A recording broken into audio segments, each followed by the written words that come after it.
Good evening and welcome to Sinister Wisdom's celebration of our 134th issue, Lives of Common Lesbians.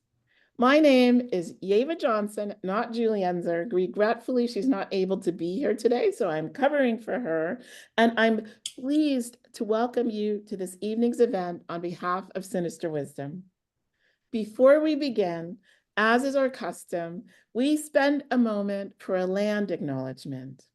In the United States and around the world, many of us are on occupied, unceded land. I am in what is now San Francisco, traditional homelands and territories of the Ramaytush Ohlone people. Please insert into the chat your location and acknowledge the land on which you live. As we think about colonialism in our own countries, I know many of us also think about the ongoing conflict and war in the Middle East.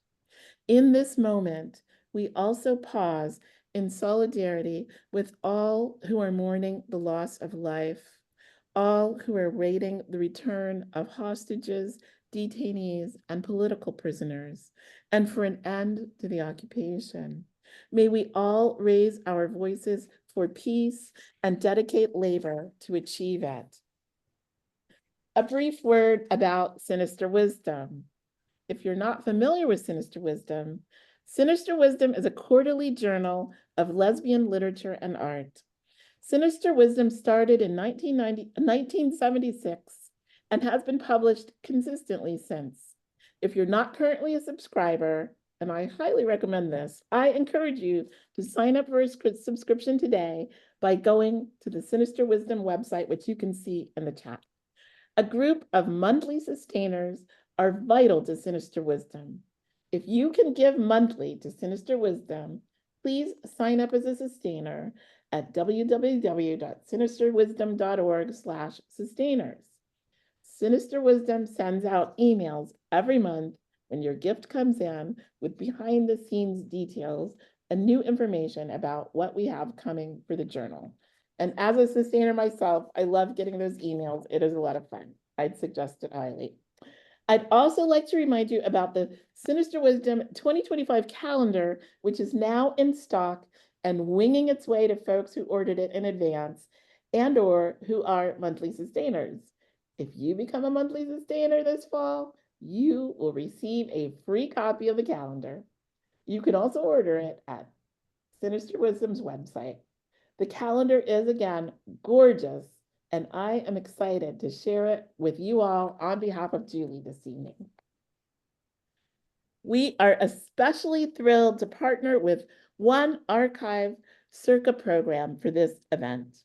Lynn Ballin, who many of you know as the producer and co-host of Feminist Magazine on KPFK in LA and on the internet everywhere.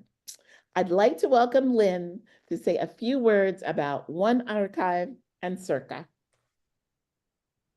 Hi, everyone. I'm Lynn. I'm on the steering committee of Circa Queer Histories Festival, and I'm so excited, personally excited. I volunteered for this job to introduce this program. I'm a big fan of Sinister Wisdom, of all of the issues, and I'm a subscriber. And also, so many times I've watched webinars that have connected me across the country to community and across the world in so many ways. So I'm very grateful for the work that Sinister Wisdom does. Thank you all for joining this program that's part of Circa Queer Histories Festival. The One Institute is actually the oldest active LGBTQ organization in the country. And in celebration of LGBTQ History Month, it's a first of its kind, this LA County-wide festival, but in fact, thanks to the wonders of Zoom, we have programs coming in like this from other parts of the country. And it takes place throughout October. We've got 60 plus programs happening, and they're all community curated. So I'm part of the jury process, which is very joyful to do. And I'm also there to make sure that the lesbian / dyke / sapphic programming is always upfront. We spotlight the immense contributions of queer and trans people throughout history. And I have to mention a few sponsors quickly. the California Arts Council, 3rd District Supervisor Lindsay Horvath, Aries Management, City of West Hollywood, LA County Arts and Culture, 2nd District Supervisor Holly Mitchell, 5th District Supervisor Kathy Barger, and ABC 7. And thank you to Sinister Wisdom for making these remarkable programs like tonight's happening. If you RSVP'd, we'll email you a brief evaluation, and we'd really appreciate it if you can fill that out. And also, if you're interested in supporting the work of the archive of the Institute, you can become a member at oneinstitute.org. Thank you so much and enjoy. Thank you, Lynn. Now, a few housekeeping notes. Please keep your microphone muted throughout the program. If we detect noise from you, we will mute you. As the program proceeds, if you want to show appreciation for the readers, wave your hands at the end of each reading and use the reaction emojis on Zoom. Feel free to light up the chat on Zoom. Sometimes the best things of our Sinister Wisdom events are happening in the chat. If you need technical assistance this evening, you can chat with Max, who is on tap for technical assistance. Thank you, Max. We are recording this event this evening, and we will make it available starting tomorrow or Wednesday or maybe Thursday at the Sinister Wisdom website. We have an hour planned for this event, and we'll wrap up around 9 p.m. on the East Coast, including time for our traditional dance number at the end. Our program tonight will contain a tribute of words, art, and conversation for Common Lesbian Lives, the iconic lesbian feminist journal. This year, Sinister Wisdom is paying tribute to Common Lesbian Lives with the fall 2024 issue, Sinister Wisdom 134, Lives of Common Lesbians. Common Lesbian Lives was a part of the vibrant women in print activism during the women's liberation movement. Lesbians and feminists published books, newsletters, newspapers, and periodicals like Common Lesbian Lives, bringing important words and work to readers and activists. Sinister Wisdom is thrilled to launch this issue as a part of the Circa 2024 festival. Now, we would like to begin the night by hearing from Tracy Moore and Joe Futrell. Tracy Moore is one of the founders of quarterly Common Lesbian Lives. In 2021, she circled round with friends from the 80s and 90s, forming a collective inspired by the journal. Once again, they gathered stories, poems, and art for Sinister Wisdom 134. Joe Futrell belonged to the Common Lesbian Lives Collective from 1992 to 1996. She recently retired from a career in EEO and civil rights compliance, investigating discrimination and harassment in the workplace and mediating conflicts. She hails from Wisconsin and Iowa. Tracy and Joe, please feel free to say a few words.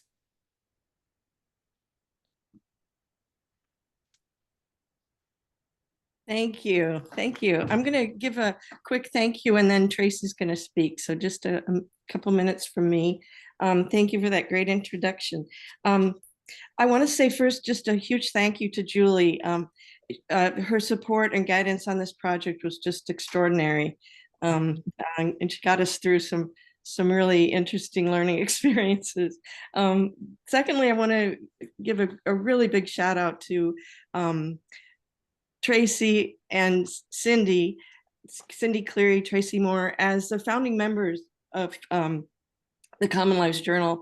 And they stuck through this project from day one to today. And it's been a real journey for us.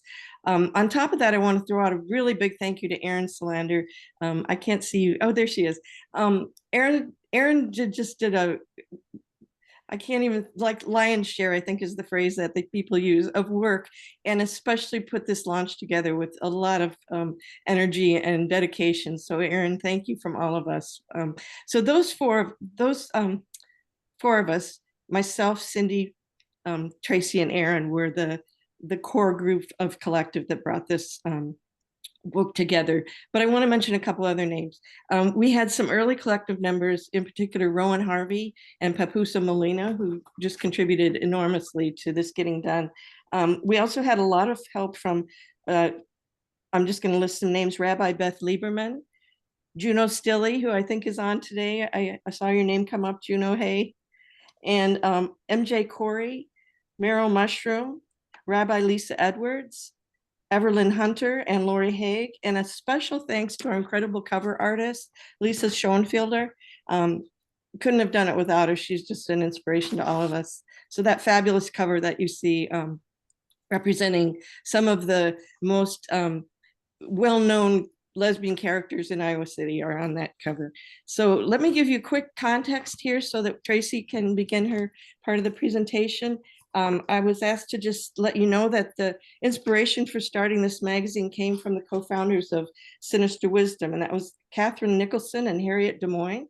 Back in 1980, they were doing a tour focusing on lesbian publishing, and they spoke in LA at a reading and really inspired Cindy, Tracy, and Ann Lee to form a group of women in Long Beach, California. There were 8 of them in the early group. They decided to start a magazine that fall, in fall of 1980. And in the course of the work that they did on that, they all ended up, the 3 of them, Anne, Tracy, and Cindy, ended up moving to Iowa City. And that's, I think, where Tracy's presentation might be picking up. So that's kind of a context for how this thing ended up in Iowa. So Tracy, take it away. All right. A decade of Common Dyke publishing. That's what mine is. In 1980, back when I was 40, half my current age, I lived in Iowa City, where 4 other dykes and I started Common Lives, Lesbian Lives, a 112-page quarterly magazine, which was produced by women-owned Annie Graham Publishing and the Iowa City Women's Press. We circulated flyers calling for submissions and subscriptions, and we wrote to all of the feminist and lesbian publications to exchange ads. Fundraisers and cool t-shirts helped get the word out. The preparation took 10 months. The magazine's name was a stumbling block. We knew the word lesbian had to be in the title, so 2 combined ideas led to Common Lives, Lesbian Lives. Common Lives remained a grassroots magazine run by a collective. Nobody owned her. Consensus decision-making forced us to deal with our differences. Working collectively allowed us to learn skills, empower one another, and resist the trap of specialization. Members were more likely to be activists than editors, and the diversity of interests, jobs, and education contributed to the common character of the magazine. As a lesbian community, we met opposition from meager funding, the relative poverty of lesbians, the internalized sexism and homophobia, self-doubt, and the dominant culture. But our needs and passions led us to resist and create. Our community's do-it-yourself tradition meant that lesbians looked for ways to be involved in our culture. We worked always for free on any number of projects. This ethic helped assure the survival of Common Lives. Every issue meant 6 hours a week for each of the 5 lesbians coordinating publication. After 3 years, only one of us was paid part-time. Financing the magazine came from subscriptions and bookstore sales. An office was provided by the Women's Center, and the collective members financed the computer until there were enough subscriptions to pay us back. The Lives of Common Lesbians were the basis for most of our choices, editing and design, and circulation stayed at 2,500 copies each quarter. We knew most lesbians were dykes from any town. Most had never been published.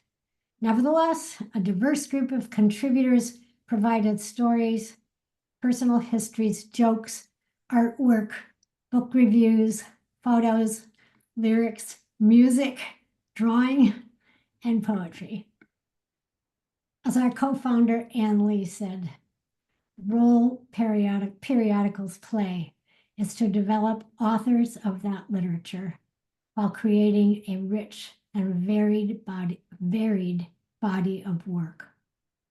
Many lesbians who first appeared in Common Lives have gone on to produce and publish books, art, and music while living rich and full lives. Thank you so much, Tracy and Joe. Thank you so much. Now we would like to invite Maria Miguez Arias to share her poem, Eva? Launch. Eva? Excuse Yeah? me. I have another piece I have to read. I'm sorry to interrupt. Oh, I'm sorry, Joe. Okay, this is great. This is like fancy lesbian power. We have 1 hour for the program and finish at the top of the hour. So please go ahead and then I'll move us on. So you're on deck there. Sorry for it. about that. This will be quick. I wanted to say, first of all, the music that you heard a minute ago is from our dear, dear departed friend, Tess Catalano. She was also a Common Lives Collective member and a good friend of many of us. So I didn't know if you had said that before because my connection went down. So sorry about that. What I wanted to say following up with Tracy's presentation is that the collective evolved and inspired new women each year over time from this original group. And it ran strong for many years and weathered a lot of political and social challenges that faced the lesbian community, along with internal debates that take place in any collective. In 1992, one of the Common Lives members, Sandy Pickup, asked me to join the collective. At the same time, she asked me to join the local lesbian softball team. And it was such a fabulous way to be brought into the community in Iowa City. One thing that you need to know about the work of the early magazine, and actually throughout even toward the end, but at the beginning, you have to remember that none of us had computers. We did not have an internet. We were working hands-on. Everything was cut and paste and that type of work. So I also wanted to mention that there was, of course, lots of drama, dating, relationships, breakups, identity politics. It all showed up at our meetings, and it all showed up in the pages of this journal, which I think is what made it so special. There are a lot of volunteers also who were not members of the collective itself, but they were just as vital to the effort. They helped us with all the early cut and paste mock-ups, if you remember how those used to be done on paper, ad sales, packing and shipping the magazines, dealing with bookkeeping and subscriptions, and then a lot of correspondence with our subscribers and women who received the journal at no cost who lived in institutions, either correctional institutions or medical institutions. We had a lot of subscribers in that category too. Now in 1995, our distributor went bankrupt, and without the money from that previous issue that they took down with them, we were not able to continue forward publishing. And so at that point, the magazine came to an end. And ending a journal is really a messy process because it's going, you're like jumping on a moving train for years and years, and all of a sudden this train has stopped. There's nothing but loose ends, and that's a whole nother story, which I wrote about in the journal. You'll have to read it. But somehow I ended up being responsible for all the inventory of these back issues. And we moved them from the basement of the Women's Center on campus, and they all went into Sandy Pickup's garage. They sat there for a long time, but then Sandy couldn't get to her kayaks. So I ended up taking them to my barn up in Wisconsin, and they sat there for many years. Those boxes were really durable. We just didn't know what to do with these magazines. So again, I wrote about that at length in the book. So years later, I ended up hauling these boxes to the Michigan Women's Music Festival. I thought, hey, it's worth a try. So loaded them on the shuttles, rode them up to the community center and put a big free sign on them, and they were gone within hours. I went back and they were just picked clean. So I felt that was a really nice ending for that inventory. But in the process of putting this book together, we had advertised for some back issues of the magazine we needed to have for various reasons, and we put an ad in Lesbian Connection. And people started mailing us the back issues. And so ironically, I now have a pile of Common Lives issues at my house. So if anyone wants them, please let me know. But it's literally the magazine that won't die and go away. And we're finally really grateful for that. So thank you very much for inviting us to be here today. Thank you again, Joe and Tracy. Now, we would like to invite Maria Minguez Arias to share her poem Laundry and the poem that inspired it, Limbo by Jacqueline Woodson, and originally published in Common Lives, Lesbian Lives. Maria Minguez Arias is the author of essay collection Nombrar el Cuerpo 2022 and novel Patricia Sigue Aquí 2018. Her work appears in anthologies and journals in the US, Spain, and Mexico. Her identity as an immigrant, queer woman, and mother writing in Spanish in the US informs her texts. Maria, please join us. Thank you so much, Jeba. I have to tell you all, I am so grateful to be here. This is a phenomenal honor. Thank you so much to Sinister Wisdom and to the collective for just creating this space and then just let me sit here and occupy it. What I want to tell first is a little bit of the story of how the poem came to be, because I think it tells a lot. It was Cindy Cleary who invited me to submit for the consideration of the editors. And I have to admit, at the beginning, it was a very overwhelming. I said yes first, and then I realized that I had said yes to something very, very overwhelming. I was born in Spain in 1970. We still had a dictatorship. And to put it in context, this feminist movement that you were all part of in the 80s, 70s, 80s, and 90s, we are having that now for the first time in Spain and starting in the last 7-8 years. So I'm just trying to understand that I had no frame of reference. I have no role models or no context to the kind of work the collective was doing. So what I thought that I could do was I went into the digital archives that Sinister Wisdom has for the magazine, and I started reading, another overwhelming task. And the way that I thought I was going to connect with the work that you were all doing was I was going to find the issue that was published the month that I started college to see what is it that was being put out at that time. And I came out to number 28. This is the cover. I went through the index and I came across a little poem by Jacqueline Woodson, somebody whose work I'm familiar with. And I told myself, this is it. This is how I am going to connect with this group of women. So what I'm going to do is I'm going to read her poem, which was also published in this beautiful book. And then I'll read mine, which is the result that I believe is in conversation with Jacqueline's poem. Her poem was titled Limbo. I want to remind you, was published in the fall of 1988. Your blue and white dress hangs by the window on a raster hanger bent up at the sides. When the wind blows, the dress blows. When the sun shines, it gets a little less blue, a little grayer along the seams. I called you yesterday, maybe it was the day before, to tell you to come over and pick it up. It doesn't look good hanging there with no curtains to the window, everybody knowing what I know. I don't know who answered, but she told me to put it in the closet, that you'd be by to get it soon. So I guess you're wondering why I left it where it was, hanging by the window, blowing in and out like a beer belly.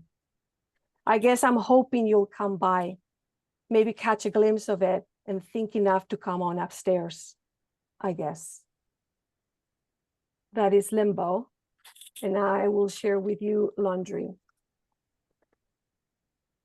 Their soccer uniforms, size 6 and 9-year-old, hang by the PG&E wires where the mockingbird mockingly shits. He's soiling, a reminder that there's no happy ever after family selfie. Still, I smile with a full heart and a longing right below my ribs for when the laundry was just my lover's and mine, for when her white linen crop top swayed giving into the bay's warm breeze, for when my lips kissed the lace right above her collarbone before the children. Thank you. Thank you, Maria. Thank you for bringing Jacqueline Woodson into the room in conversation with your poem. Next, we will be hearing from Diamond Marie Pedrosa. Diamond is a Hispanic American writer and self-proclaimed Sapphic historian. In her work, she explores issues surrounding mental health, autism, and lesbian culture. She is writing her first Sapphic romance novel and hopes to release a chapbook by next year. She currently resides in South Central Texas. Tonight, Diamond will be reading her poem, I Met an Imagined Woman. Please share with us, Diamond. Hey everyone, this is my poem, I Met an Imagined Woman and fell in love with her right away. Romance played while our smiles somehow widened beyond our masks. Kuramoto never intended to produce such a serenade, but then again, neither did Connie Converse, whose waltz now permeates my formerly hardened heart. If I could be any more than what I am, I would coil myself around the freedom you possess, because there's no greater fear than living my life the same as I always have. As I watch these lavender feelings seep into my skin, all I want to do is live infinitely in this moment with you when we move closer. So close I can see the different hues of blue in your eyes. Then you slowly take off your mask under this fading sky, only to realize you are someone I have always wanted to know. More than Therese when she first saw Carol, more than Carol when she resigned her life to be with Therese, even more than Abby when she kept on loving Carol anyways. There is enough of you to keep me intoxicated beyond the belief that we are magnets that won't ever detach from one another. My only desire is to crystallize this feeling, or somehow memorialize the speed at which love envelops us and renders us wanting more. I think about how lucky we must be to not have to share this scene with the screen. I think about time and how we won't ever have enough of it. I tell you, I think this is the end. You tell me, this feels like a beginning. Thank you very much. Thank you, Diamond. Thank you. Now we will hear from Dr. Everlyn. We will hear Dr. Everlyn Hunter read an excerpt from her novel. The excerpt is entitled Recovery. Dr. Hunter has a history of leadership and board positions in the Jewish and LGBTQIA+ communities. She works professionally as an educational school psychologist and writer/filmmaker. Her artistic work has been shown on local television, PSAs, and short documentaries, and published in both print and online publications. Hi. So this piece that I'm going to write, I have two pieces in the anthology. And this is an excerpt from a novel that is in progress. And it's inspired by locked room murder mysteries, a la Agatha Christie, Edgar Allan Poe. So Crystal's teenage conversational Stonewall is in full force. Just a bit more. If you can learn how to problem solve, you can apply this to anything, big or small, problems with math or family problems. She's silent for a long time, and I let the force of silence do its thing. I'm rewarded in ways I don't expect when she says, Dr. Willow, do you know what happened to me? I don't. She proceeds to tell me. Now, I have one more secondary trauma to add to my own before I leave for the day. The first fingers of morning light slip through the frosted glass of the bedroom window. Dr. Grace Willow is dressed and looking for her Lucky Star of David necklace. She's ready for anything, except the woman in front of her. June's gem-toned physique disappears from view as she pulls last night's blouse over her close-cropped hair and slips a toothbrush into her overnight bag. You don't trust me. There is no slight upward lilt at the end of the sentence, signaling that it's a question. Instead, It's delivered with a flat, harsh tone. Well, you've never spent a morning after the night before. You call only when you're in your car and on one or two occasions. Your phone suspiciously has connectivity issues when you're out of town. Wow, I didn't realize you were keeping track. June's incredulity is genuine. It's a curse, June, this hypervigilance. I can't look away. I notice everything and I have an overactive imagination.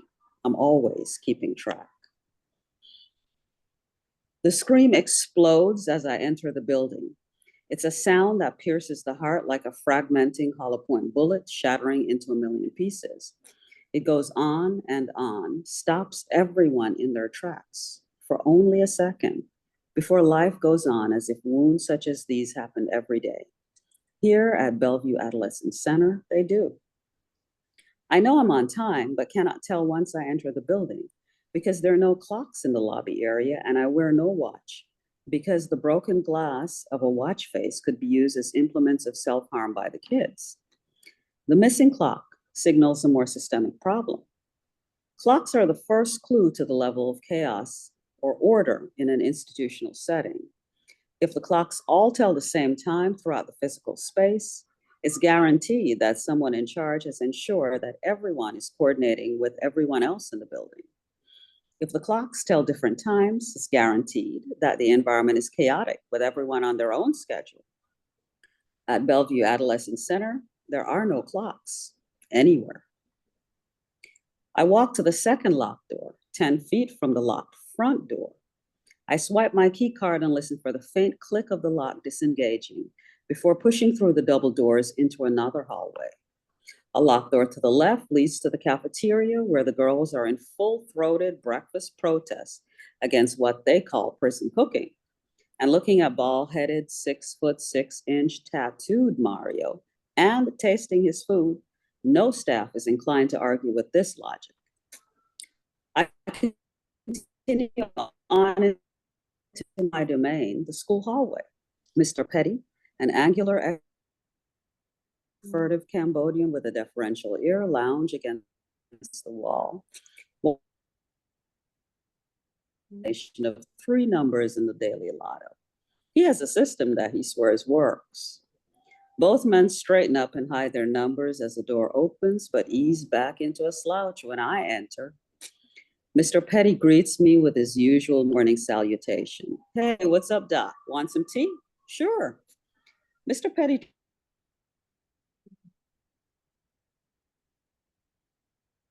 Everlyn, I'm afraid Everlyn has frozen a bit. Everlyn, thank you so much for that excerpt. And please do get your Sinister Wisdom 134 so you can read more of that excerpt in the future. And we'll see what happens if we get Everlyn back or not. But I will move us along at this moment. We will now be hearing a recording of Women in Arms, a song by Tess Catalano. Tess Catalano died in 1999 at the age of 40. She was a human rights activist, singer-songwriter, and community leader from Iowa City. She sang from her soul, bringing voice to our thoughts, our loves, and our struggles, healing us, bringing us together, and feeding us. She made us laugh and cry and take pride in who we are. While her song plays, a slideshow containing art from this issue may run. So can we hear the song and see the slideshow, please? Fighting for her country, Sandinista freedom fighter. She has seen the government shoot her mother down. Self-determination for the woman in my arms. We are fighting in every nation. We are living in every home. We are everywhere struggling women in arms. Woman in my arms is a historian. She fights the university, uncovering the lies.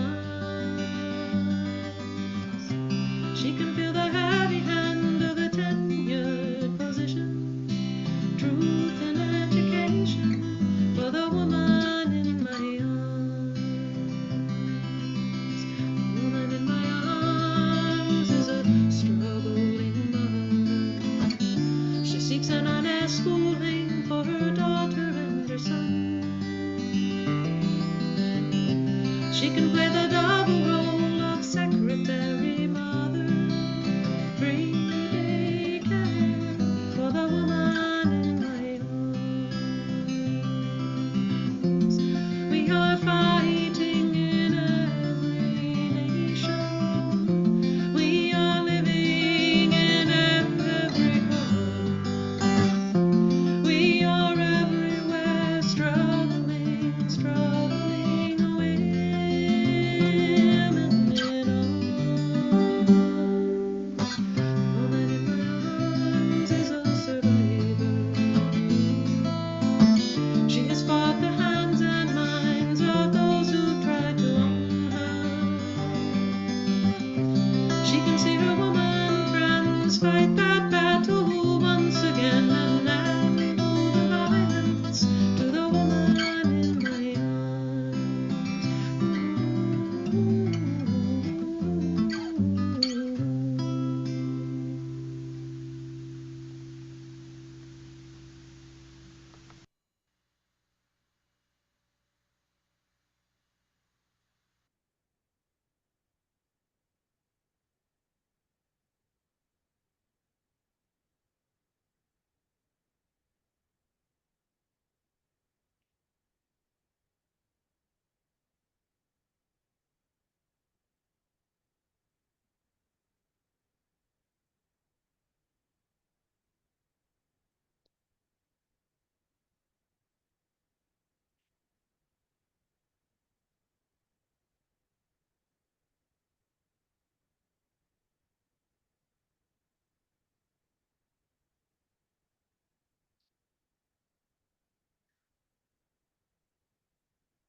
Oh, wow, that was awesome. I got some tears in my eyes. Thank you all for your listening and your attention. That was beautiful. We would now like to share a piece from the issue by Ann Lee. Ann Lee was a brilliant and thoughtful writer who died in 1981 at the age of 34. She moved from LA to Iowa City with Tracy Moore and Cindy Cleary to invent the founding collective of Common Lives, Lesbian Lives. Ann left behind broken hearts, marvelous writings, witty sayings, and treasured memories. Her prose, Rest Cure, will be read tonight by Lisa Edwards. Lisa Edwards served 25 years as a rabbi of LA's Beth Chaim Chadashim, which means in Hebrew, House of New Life, the world's original queer synagogue, founded in 1972. A speech by Lisa appears in this volume. Though Ann Lee and Lisa never met, they are connected by their love for Tracy Moore. Lisa, please join us. Thank you so much. And thank you to everyone who put this together. I did get a text from Evelyn just to say she's in Jamaica right now and it's raining there and she lost her connection and couldn't get it back. So she sends her regrets, and it was wonderful to hear her read what she was able to read. Rest Cure by Ann Lee. This is how it was in Iowa, or this is how she remembered it, when it clung to her like bits of twine, when the memory was still so full and pungent that it woke her in the night and unbound her slowly in the darkness of her well-locked room. In Iowa, when she had lived there for 1 week, reality had awakened her. The fact of her lover, the fact of outside. She would reach in her sleep for her lover, would open into the night and pull it inside her and draw in her breath that so much was allowed. If there was death here, it did not grin at her from corners. If there was violence, it had not sought her out. And when she woke, it was not in terror, but in astonishment of open windows, of air and moon and fireflies and stars. She was awakened by happiness and the reverse of nightmare, the opposite of fear. She reached in the night for her lover, and her lover was there. And she felt the curve of ass and thigh, and murmured in her sleep and drew her lover closer, and waked enough to look at her, and saw her safe and shining, and said to herself, remember it, remember it. In the morning, she would run to the mailbox and back again, rejoicing in the surface of the road, the soft brown earth between the rows of trees. Remember it, she said to herself, make it last. This may be all I have. I must save it now against that time when I have gone from here, and there is nothing but the agony of a revolution in which the only blood is ours, the only casualties are ours, when I must go back to my comrades and say what I have seen. We know of nothing else there. We have our work, which is revolution, and we think that that is all there is, and we are tied to our phones and our watches and our unspeakable knowledge, and we think that that is all there is. My friends and I have seen terrible things, but I have seen this too, and I will tell them. There are squirrels, I will say, and fireflies leaping over the hedgerows, and flowers and crops and berries. And there is air, not here, but elsewhere. And there is one place, at least, where it is possible to look around without screaming, where there is something to see besides violence and destruction and decay and death. When she left that place and returned to her work, which was revolution, she took her memories with her and gave them to her friends. They did not believe her entirely, but it gave them pleasure to see that she was pleased. She was different now. She laughed, although she had always laughed. And she cried more than usual, and it seemed that all of her had not returned and that her thoughts were far away. When she talked of that place, her eyes would burn, and she would nearly make them see. And they would smile and shake their heads as if to clear them. The voice of her lover sang in her head, and she waited for her return and thought of her there in the house with the sky, and thought, this is how it was in Iowa, and this is how it will be.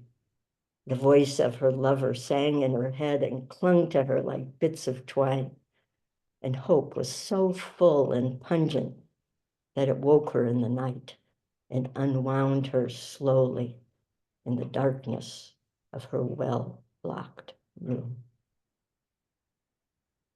Lisa, thank you so much for connecting us with Ann Lee. We would now like to invite Jill Spisak to share her poem, Gap. Jill Spisak has recently published a book, Witnessed Cremation, available at Gara's Books and more in Decatur, Georgia. She has appeared in both Sinister Wisdom and Common Lesbian Lives through the years. She reads frequently around Atlanta and virtually, and competes in slam, primarily at the Arts Exchange in East Point, Georgia. She has also learned to love sailing. Welcome. Yeah. Gap. Look, I want to be funny and happy and wholehearted here. I want to say, she didn't die, and he didn't leave, and you aren't smoking cigarettes. And all this gap, this pause of silence waiting to fill with meaning as it is lived, as the next breath draws the present moment into itself, scares me. I'm scared of sunlight striking leaves like snow, of spotlights where you have that disappointed look on the page. But if you can't be confident, be brave. Sometimes the moment between the out and in breath is the exact space where things come clear. I'm told to embrace it, the gap, the wave, all the shadows, the uncertainty. Thank you. Thank you so much, Jill. Thank you. Now we will hear from Abby Lynn Bogomolny, who will be reading her poem, July Joy, 1775. Abby Lynn Bogomolny is the editor of the anthology New to North America, Writing by U.S. Immigrants, the author of 3 poetry collections and 1 chapbook, The Lighted Pull of Dreams. She's taught poetry at Santa Rosa Junior College in Northern California, where she lives, and stirs the cultural soup. Abby, please take the floor.